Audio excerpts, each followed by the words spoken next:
ఈ పాయింట్తో పాటు ఇంకొకటి రెండు మాట్లాడాల్సినవి ఉన్నాయి కాబట్టి వాళ్ళకు కూడా నేను చెప్పాలి కాబట్టి ఖచ్చితంగా మీకు కూడా మనం పార్టీ లైన్లోనే ఉంటాం, పార్టీ కోసమే ఉంటాం, పార్టీ కోసమే పనిచేస్తాం.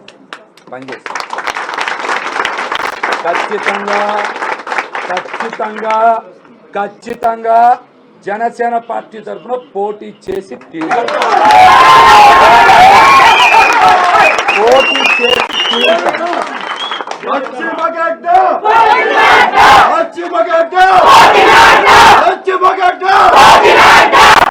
మనం ఖచ్చితంగా పోటీ చేసి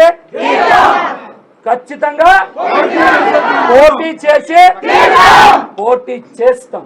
పవన్ కళ్యాణ్ గారు బొమ్మె పెడతాం, జనసేన జెండానే ఖచ్చితంగా పోటీ చేస్తాం.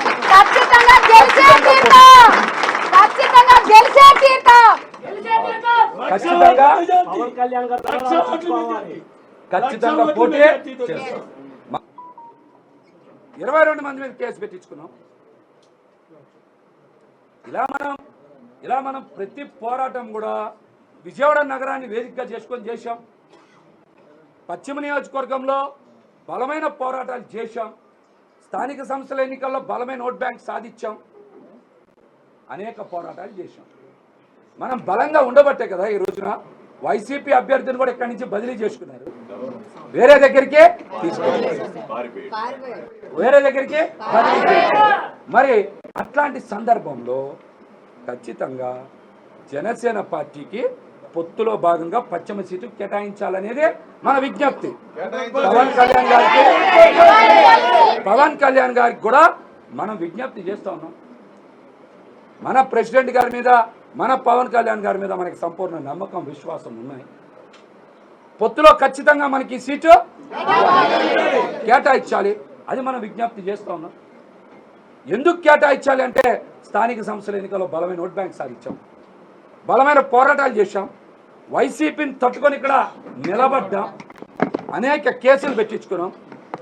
చాలామంది నాతో పాటు ఎవరి స్థాయిలో వాళ్ళందరూ కూడా సమయం డబ్బు ఖర్చు పెట్టారు.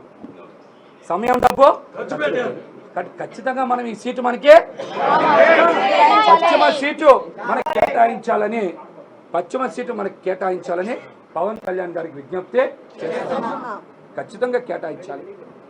మనం సెంట్రల్ ఆంధ్రాలో బలంగా ఉన్న స్థానం విజయవాడ పశ్చిమ. సెంట్రల్ ఆంధ్రాలో బలంగా ఉన్న స్థానం పశ్చిమ నియోజకవర్గం ఉంది. మనం పశ్చిమ నియోజకవర్గంలో ఎన్నో కార్యక్రమాలు చేశాం కాబట్టి మనం ఈ స్థానం కోరుకుంటాం.